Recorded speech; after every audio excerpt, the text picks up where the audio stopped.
In Luke 17 verses 20 to 25, we find Jesus responding to the Pharisees' question, "When will the kingdom of God come?"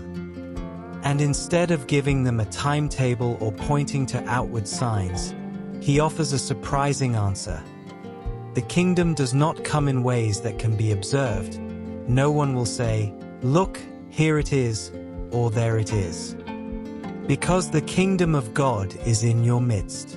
Then he warns his disciples, "Days will come when you long to see one of the days of the Son of Man, but you will not see it.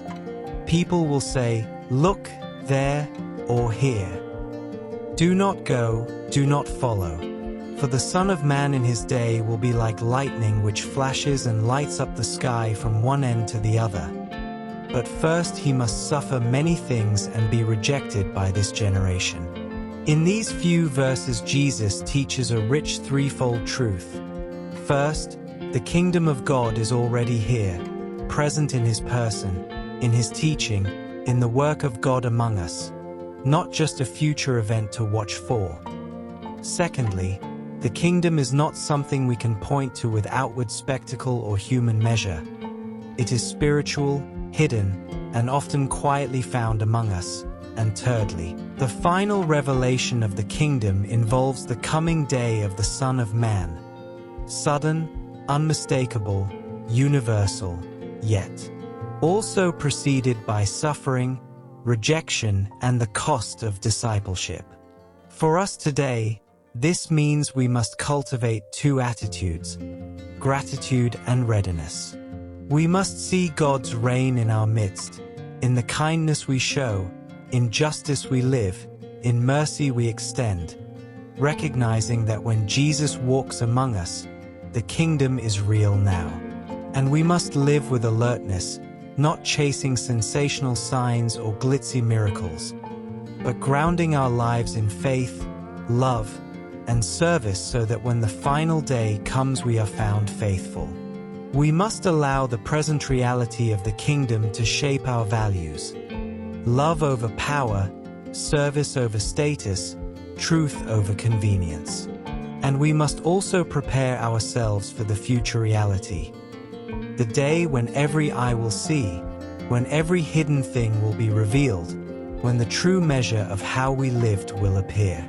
Jesus' warning not to run after false "look here" or "look there" voices applies to us as much as to the first disciples. In our age of constant spectacle, conspiracy, instant claims of revelation, we are invited instead to anchor in Jesus, the one in whom the kingdom is already present. It means we do our daily work with integrity, we treat neighbors with dignity, we forgive when it's hard, we seek the lost, we support the weak, because the kingdom among us manifests in acts of love and mercy. It means we stay humble when we see no dramatic signs, trusting that God is working invisibly until the full revelation. And yet we stay vigilant, for when the Son of Man comes, it will be like lightning that flashes across the sky from end to end. The suffering and rejection Christ endured are not detours. They are integral to the kingdom story and remind us that bearing the cost of following him is part of our journey too. We are called to live between the already and the not yet, embracing the present reign of God in our hearts and communities, while keeping hope alive for the future consummation.